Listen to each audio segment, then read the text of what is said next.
Hello and good morning to all the students. Class 9 maths का chapter number 4 linear equation in two variable exercise 4.3 लगभग कल हमने कर ली थी।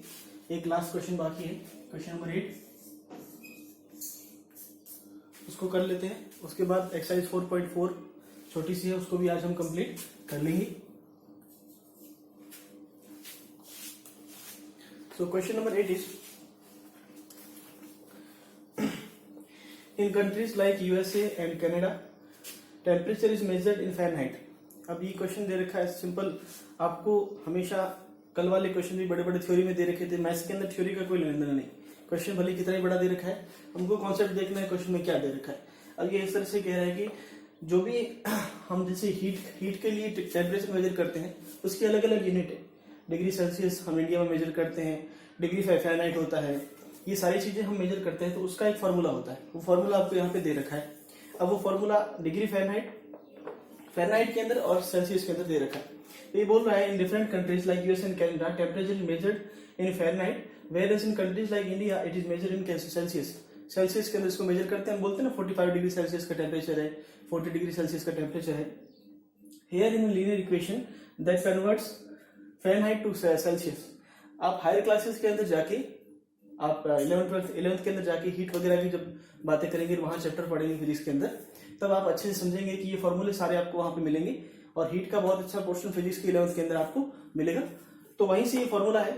तो देखिए क्या फॉर्मूला है। फॉर्मूला यही होता है कि Fahrenheit is equal to 9/5 C plus 32। F का मतलब है डिग्री फ़ारेनहाइट नहीं बोल सकते हैं, ओनली फ़ारेनहाइट बोल सकते हैं। सी का मतलब है सेल्सियस। सेल्सियस और फ़ारेनहाइट के अंदर एक ही रिलेशन होता है। एक ही रिलेशन का मतलब क्या, जैसे हम फिजिक्स के अंदर पढ़ते हैं F is equal to ma पढ़ते हैं। इसका मतलब ये कि फोर्स, मास और एक्सेलरेशन के अंदर एक रिलेशन है जिसको हम इस तरह से लिखते हैं, जिसको हम फॉर्मूला बोलते हैं। और आप इसको एक फॉर्मूला बोल सकते हैं, मतलब डिग्री फ़ारेनहाइट डिग्री सेल्सियस, इसके अंदर एक रिलेशन होता है जिसको इस तरह से शो किया जाता है। अब ये कहने का मतलब है अगर आपको कोई क्वांटिटी डिग्री सेल्सियस के अंदर दे रखी है, मतलब कोई टेम्परेचर जैसे दे रखा है 40 डिग्री, इस तरह से अगर आपको सेल्सियस के अंदर दे रखा है और बोले कि आपको फ़ारेनहाइट के अंदर कन्वर्ट करना है, तो सेल्सियस की वैल्यू यहाँ पुट करें, आपको फ़ारेनहाइट के अंदर वैल्यू मिल जाएगी। ठीक है। अगर फ़ारेनहाइट के अंदर कोई टेम्परेचर दे रखा है, आपको बोले सेल्सियस के अंदर निकाली, तो यहाँ फ़ारेनहाइट की वैल्यू पुट करके सेल्सियस के अंदर आप निकालेंगे। तो ये आप ध्यान से देखिए, तो मैं फिजिक्स की बात कर रहा हूँ। अब मैथ्स के अंदर क्वेश्चन पे आते हैं। क्वेश्चन में ये दे रखा है कि फ़ारेनहाइट और डिग्री सेल्सियस, आप ऐसे समझे कि एक्स और वाई के अंदर एक लीनियर इक्वेशन दे रखी है, वेरिएबल कितने 2 F और C दिख रहे हैं दोनों। अब देखिए आगे F और C के अंदर एक लीनियर इक्वेशन दे रखी है। अब हमको अलग अलग बातें पूछ रहा है। पहला क्वेश्चन पूछ रहा है draw the graph of linear equation about using Celsius X axis Fahrenheit Y axis. अब इसने बोला है सेल्सियस को कहां पे लेना है, एक्स एक्सिस के ऊपर। पहला ग्राफ ड्रॉ करना है, एक्स एक्सिस के ऊपर लेना है सेल्सियस को, एक्स पे सेल्सियस है ना, हाँ, एक्स एक्सिस के ऊपर है सेल्सियस एंड वाई एक्सिस के ऊपर लेना है डिग्री फ़ारेनहाइट या फ़ारेनहाइट को ओनली अपन को लेना है। ग्राफ ड्रॉ करना है इस तरह से। चलिए ग्राफ ड्रॉ करते। वाई एक्सिस के ऊपर लेना है फ़ारेनहाइट को, सो एफ यहां लिख लेता हूं और यहां लिख लेते हैं 6। ये तो ग्राफ की बात है। अब ग्राफ ड्रॉ कैसे करेंगे, पहले हम इसके सॉल्यूशन निकालेंगे तभी हम ग्राफ को ड्रॉ कर पाएंगे ना। डिग्री सेल्सियस की वैल्यू आप 0 1 2 3 इस तरह पुट करें। जैसे अगर मैं इसको नॉर्मली लिखूं तो मैं इसको इस तरह लिख सकता हूं, y is equal to 9/5 x plus 32। ये एक linear equation in two variable है। अब किसी भी linear equation in two variable के सॉल्यूशन किस तरह निकालते हैं, x की डिफरेंट वैल्यू के लिए y की डिफरेंट वैल्यू निकालेंगे और एक सॉल्यूशन की टेबल ड्रॉ करेंगे और y की वैल्यू निकालेंगे और उसको ग्राफ के अंदर पुट करके आंसर पुट करेंगे। देखिए तो x को एक बार 0 रखिए तो y आएगा, y को 0 रखिए x आएगा, इस तरह आएगा और एक हमारे पास में ग्राफ ड्रॉ हो जाएगा। ये पूरी एक्सरसाइज हमने की है, पूरा चैप्टर इस पे बेस किया है, इसलिए ये चीज आपकी होमवर्क रहेगी। करना क्या है, ये ओरिजिन है 0,0। अब यहाँ पे आपको C और F दे रखा है, उसमें कोई टेंशन की बात नहीं। आप इस इक्वेशन को इस तरह से लिख लें अगर आप यहाँ कंफ्यूज हो रहे तो। अब देखिए x और y के अंदर x की अलग अलग वैल्यू पुट करें। सपोज x की वैल्यू पहले 0 पुट करें तो उसके अकॉर्डिंग y आएगा, फिर 1 पुट करें उसके अकॉर्डिंग y आएगा। इस तरह से अलग अलग सॉल्यूशन मिलेंगे, उन सॉल्यूशंस को ग्राफ के ऊपर ड्रॉ करके आपको linear equation in two variable draw करनी है। पूरा चैप्टर हमारा निकल चुका है। तो ये आपका फर्स्ट पार्ट जो आपका होमवर्क रहेगा। ठीक है। सेकंड पे देखिए, नहीं समझ में आता है आप लोग पूछ लीजिए। लेकिन फर्स्ट इतना आप एटलीस्ट करें कि आपने पूरा चैप्टर किया है, तो आपको एटलीस्ट इस इक्वेशन का ग्राफ ड्रॉ करना आना चाहिए। Second thing, if the temperature is, अब सेकंड में दे रखा है 30 डिग्री सेल्सियस का टेम्परेचर है, what is the temperature in Fahrenheit. अब बोला है भाई सेकंड के अंदर बोला है कि फ़ारेनहाइट के अंदर टेम्परेचर फाइंड करो, अगर डिग्री सेल्सियस के अंदर कितना है 30, तो कुछ नहीं, सी की जगह कितना रख लिया 30 प्लस 32, ठीक है, ये हो जाएगा 6, 54 plus 32, so Fahrenheit will be 6 and 8, 86 degree Fahrenheit, ठीक है। डिग्री फ़ारेनहाइट, इसको डिग्री फ़ारेनहाइट ही लिखते हैं, नोट कर लें।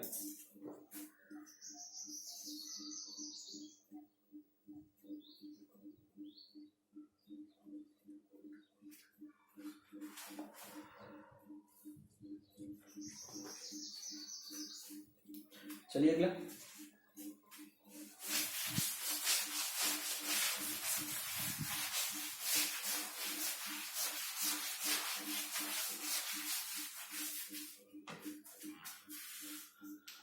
इसी क्वेश्चन का क्वेश्चन नंबर 3 कह रहा है, if the temperature is 95 degree Fahrenheit, what is the temperature in degree Celsius. तो इस बार फ़ारेनहाइट के अंदर वैल्यू दे रखी है, डिग्री फ़ारेनहाइट कितना दे रखा है 95, इसमें चेंज करना है डिग्री सेल्सियस के अंदर। फॉर्मूला है F is equal to 9/5 C plus 32। अब देखिए C की वैल्यू निकालनी है, C की वैल्यू निकालनी, फॉर्मूला किस तरह से करेंगे, F को इससे ट्रांसफर कर ले, तो F minus 32 is equal to 9/5 C। हमको क्या चाहिए C। अब देखिए क्रॉस मल्टीप्लाई करना आता है, C को अगर हमको चाहिए तो ये 9/5 को इस साइड ट्रांसफर करेंगे, 9/5 को इस साइड ट्रांसफर करेंगे तो ये इधर डिवाइड के अंदर इधर आके मल्टीप्लाई हो जाएगा। तो किस तरह से लिखेंगे, देखिए F C की value is equal to F minus 32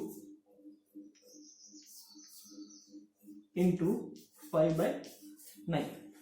पहले 5 को इधर मल्टीप्लाई करेंगे, फिर 9 इधर डिवाइड होगा तो उसको 5/9 की फॉर्म में लिखेंगे। अब F की वैल्यू कितनी दे रखी है 95, जहां F की वैल्यू दे रखी है वहां F की वैल्यू पुट करें, 95 माइनस 32 इंटू 5/9, ये डिग्री सेल्सियस के अंदर आपकी वैल्यू आ रही है। सो डिग्री सेल्सियस के अंदर नोट करें जल्दी, ये आपका आ जाएगा 63 इंटू 5/9, ये हो जाएगा 7, तो ये कितना हो जाएगा 35 डिग्री सेंटीग्रेड। तो डिग्री सेंटीग्रेड के अंदर अगर फ़ारेनहाइट कितना है 95 डिग्री फ़ारेनहाइट है, तो सेंटीग्रेड के अंदर कितना आएगा 35। जैसा हम एक्स और वाई की वैल्यू, आप समझ रहे हैं कि एक्स की वैल्यू दे रखी है वाई की वैल्यू निकाल रहे हैं, या वाई की वैल्यू दे रखी है एक्स की वैल्यू हम निकाल रहे हैं, ठीक है, नोट करें।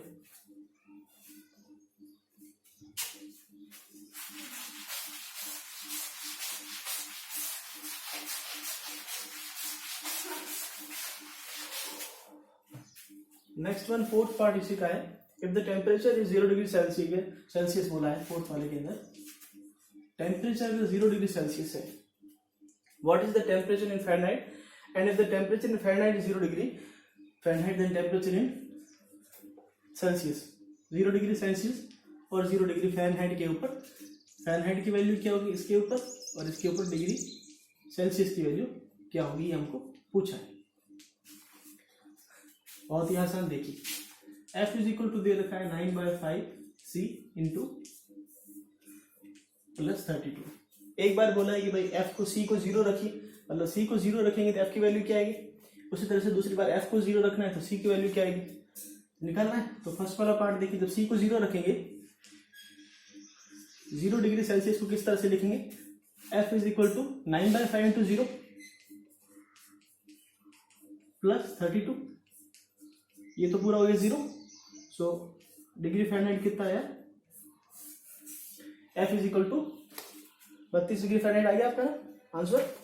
अब देखिए आगे सेकंड कह रहा है कि इसको डिग्री फ़ारेनहाइट 0 रखना है, तो F की जगह यहाँ पे 0 पुट करें, F यहाँ पे 0 पुट करेंगे तो देखिए C की वैल्यू किस तरह से आएगी, F यहाँ 0 पुट करेंगे तो -32 इंटू 5/9, 32 को इस साइड ट्रांसफर किया, एफ की वैल्यू तो पहले 0 रख ली, तो 0 माइनस 32 करेंगे 32 आएगा। अब देखिए सी की वैल्यू निकालनी है तो 9/5 को तो ट्रांसफर करेंगे 5/9 हो जाएगा। आगे इसको सॉल्व कर लें, 9 और 3 को तो इसको इस तरह से रखते हैं,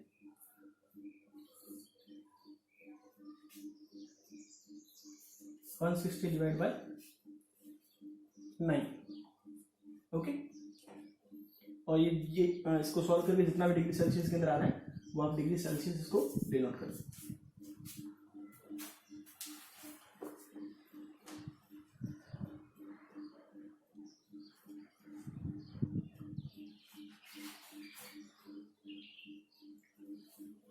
नोट किया? चलिए अगली बात करते हैं।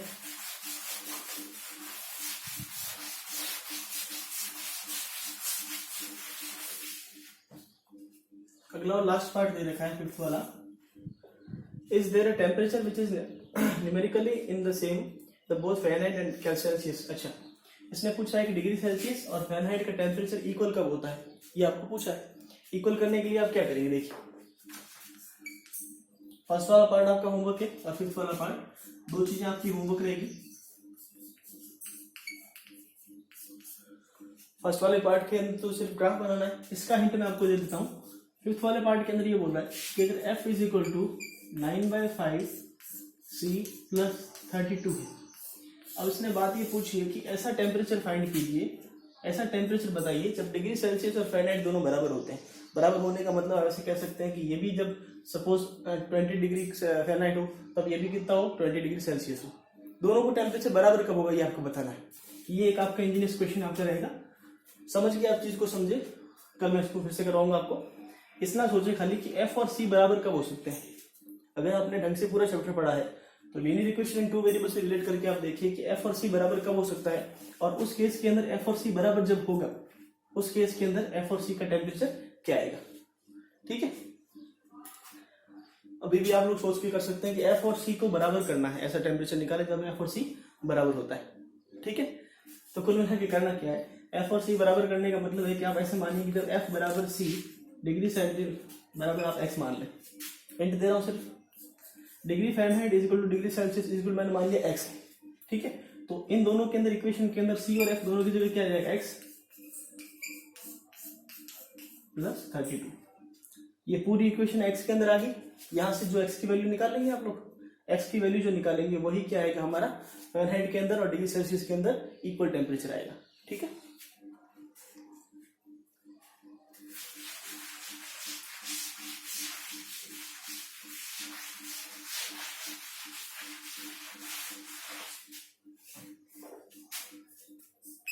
नेक्स्ट है हमारी एक्सरसाइज 4.4। दो क्वेश्चन है बहुत आसान से।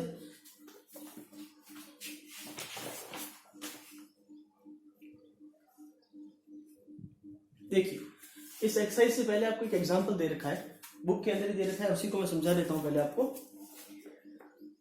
क्वेश्चन में एग्जांपल इस तरह से दे रखा है, दो इक्वेशन दे रखी है, इसको सॉल्व करना है।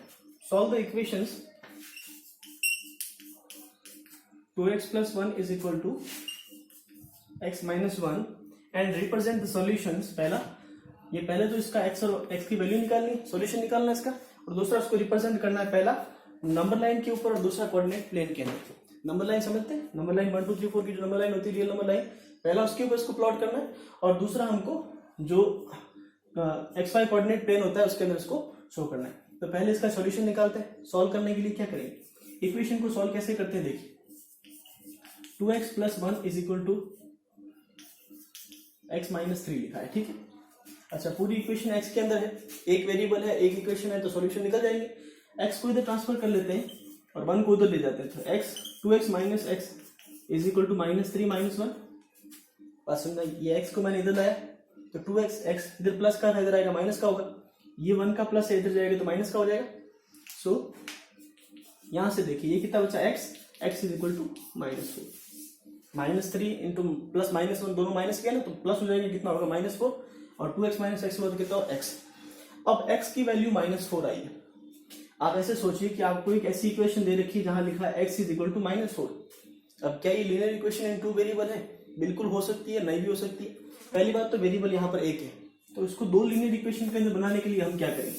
तो आप याद कीजिए, हमने जब लीनियर इक्वेशन इन 2 वेरिएबल की नॉर्मल फॉर्म लिखी थी, आपको याद है कैसे लिखी थी हमने?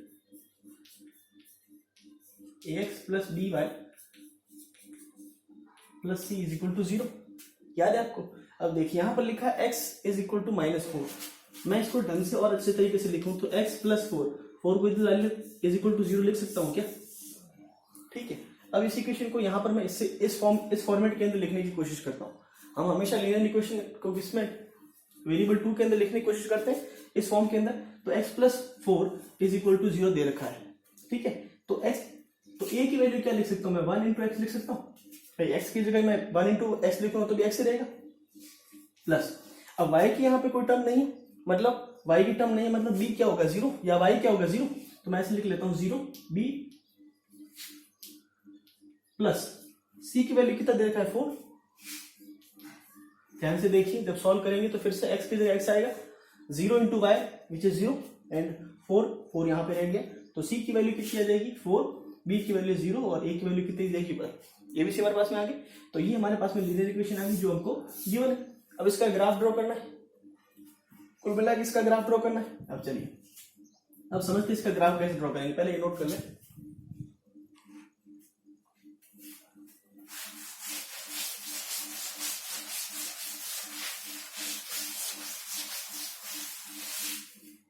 अब देखिए इक्वेशन है x is equal to -4,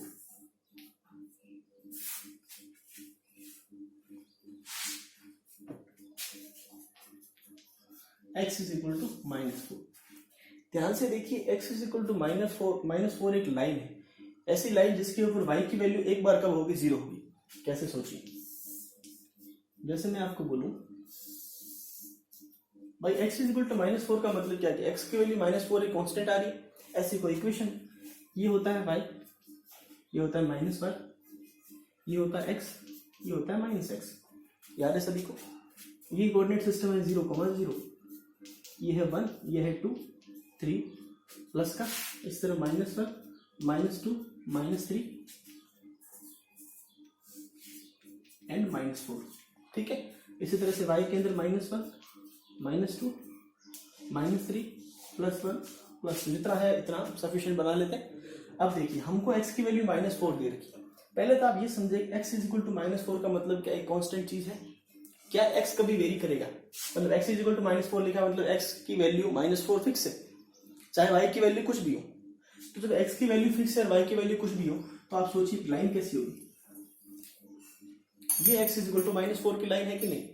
late आपको बोले कि भाई y इज इक्वल टू 2 दे रखा है, आपको बोले इसका ग्राफ ड्रॉ करें, y is equal to 2 line को शो करें। तो भाई y इज इक्वल टू 2 का मतलब क्या कि y की वैल्यू 2 कांस्टेंट है। y की वैल्यू 2 कांस्टेंट कब होगी? ये y इज इक्वल टू 2 की लाइन है कि नहीं? ये लाइन किसकी है? x इज इक्वल टू -4 की। बात समझ में आ रही? आपको बोले कि अगर ग्राफ दे रखा है कि भाई y इज इक्वल टू -1 को रिप्रेजेंट करें, y is equal to -1 constant, -1 ये, तो ये लाइन क्या होगी? y इज इक्वल टू -1 की। बात समझ में आ रही है आपको? तो इसी तरह से आपको ये चीजें दे रखी है, कोई भी लाइन की इक्वेशन दे रखी हो तो लाइन की इक्वेशन आप ऐसे ड्रॉ कर सकते हैं। सपोज आपको बोला x इज इक्वल टू 1, तो x इज इक्वल टू 1 की लाइन ये रही कि नहीं रही? समझे? अब इस लाइन के ऊपर देखिए, x इज इक्वल टू -4 की बात करूं तो x इज इक्वल टू -4 की लाइन है। इस लाइन के ऊपर आप ध्यान से देखिए, x की वैल्यू हमेशा क्या रहेगी? -4 ही रहेगी। सपोज y यहाँ पे कितना है? 0। y तो x पे 0 होता है, यहाँ पे y कितना है? -1, यहाँ पे y कितना है? -2, इसके साथ फिर चलेगा। यहाँ पे y कितना है? +1, +2, लेकिन x की वैल्यू इस पूरी लाइन के ऊपर कितना है? -4। सो आपको जो required graph x equal to -4 का वो कैसा बनेगा? एक लाइन इस तरह से बनेगी। ये आप देखिए कि y एक्सिस के पैरेलल एक लाइन आ रही कि नहीं आ रही? ये आपके एक्सरसाइज 4.4 है, जिसके अंदर आपको x एक्सिस के पैरेलल या फिर y एक्सिस के पैरेलल लाइंस के ग्राफ ड्रॉ करने होते हैं, जो हम अभी देखेंगे। ठीक है, समझ लिया ये क्वेश्चन? इसी भी बेस 2 छोटे से क्वेश्चन दे रखे हैं, इसको नोट करें फिर आगे करते हैं।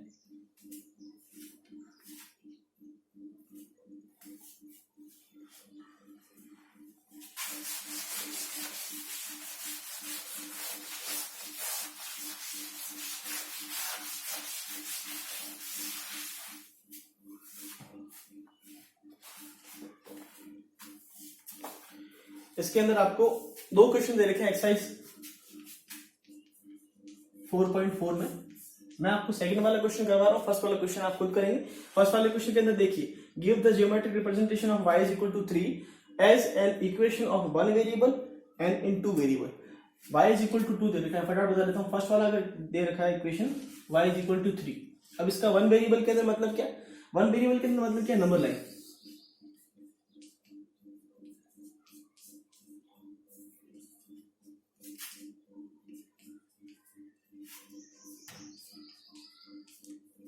अब जब आपको 1 वेरिएबल दे रखा है तो ऐसा कोई जरूरी नहीं कि नंबर लाइन हमेशा x के लिए रिप्रेजेंट करती, नहीं, अगर यहाँ पे y भी रिप्रेजेंट कर सकते हैं अगर वेरिएबल एक ही है तो।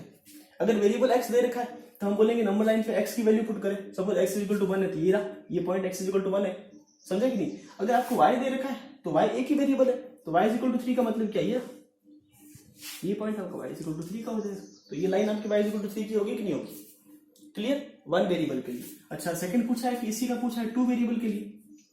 2 वेरिएबल के लिए मतलब क्या, कोऑर्डिनेट प्लेन सिस्टम, जितने वेरिएबल उतने प्लेन। अरे बेटा जितने वेरिएबल, एक वेरिएबल था तो एक ही प्लेन के अंदर आ गया, 2 वेरिएबल है तो 2 प्लेन चाहिए, y और x, ठीक है। अब बोला y इज इक्वल टू 3, अभी किया हमने प्रीवियस में, 0 ये रहा। y इज इक्वल टू 3 कहाँ होगा, y 1 2 and y is equal to 3 यहाँ पे होगा कि नहीं। तो y इज इक्वल टू 3 की लाइन कैसी होगी, ऐसे, खत्म। ये y एक्स एक्सिस के पैरेलल लाइन आ रही कि नहीं आ रही, क्लियर। नेक्स्ट क्वेश्चन सेकंड वाला दे रखा है, बहुत आसान है, इसमें कुछ था नहीं। सेकंड वाला क्वेश्चन देखिए, सेकंड वाला क्वेश्चन भी ऐसा ही है। सेकंड वाले क्वेश्चन में बोला है same give the representation of 2x plus 9 is equal to 0 as 1 variable पहला और एज 2 वेरिएबल। पहला 1 वेरिएबल की बात करते हैं। अच्छा, 1 वेरिएबल की बात करें तो आप देखिए कि अपन या तो x और y की वैल्यू तो निकाले पहले, तो 1 वेरिएबल की बात करूं तो 2x plus 9 is equal to 0। So x की वैल्यू क्या आएगी, -9/2। क्या समझ में आया आपको, 9 मिल जाएगा -9 हो जाएगा और 2 नीचे जाएगा तो -9/2। अच्छा, -9/2 को भी मैं और अच्छे तरीके से लिखूं तो x की वैल्यू कितनी आएगी, -4.5। क्या कहते हो, सही, x की वैल्यू कितनी आएगी, -4.5। अच्छा, अब जब 1 वेरिएबल के अंदर रिप्रेजेंट करना है, मतलब नंबर लाइन पे रिप्रेजेंट करना है, 0 1 2 3 4 इस तरह चलता जाएगा, इस साइड -1 -2। अब आप सोचिए कि -4.5 कहाँ पे आएगा, 4 और 5 के बीच में, -4 और -5 के बीच में। तो ये वाला पॉइंट, ये लाइन किसको देगा आपको, 2x plus 9 is equal to 0। मतलब ये पॉइंट देखिए आप क्या दे रहा है, x is equal to -4.5, x is equal to -4.5 कहाँ पे होगा, ये आपको पूछा है रिप्रेजेंट करने के लिए नंबर लाइन पे। तो फर्स्ट 1 वेरिएबल के अंदर इस तरह से इसको लिखते हैं, खत्म, नोट करें।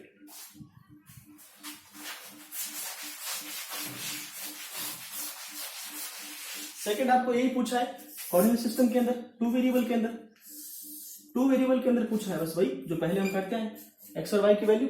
अच्छा, x इज इक्वल टू यहां से कितना निकला भाई, -4.5, यही था। x इज इक्वल टू -4.5 कहां पे होगा, x यहां पर पॉजिटिव है।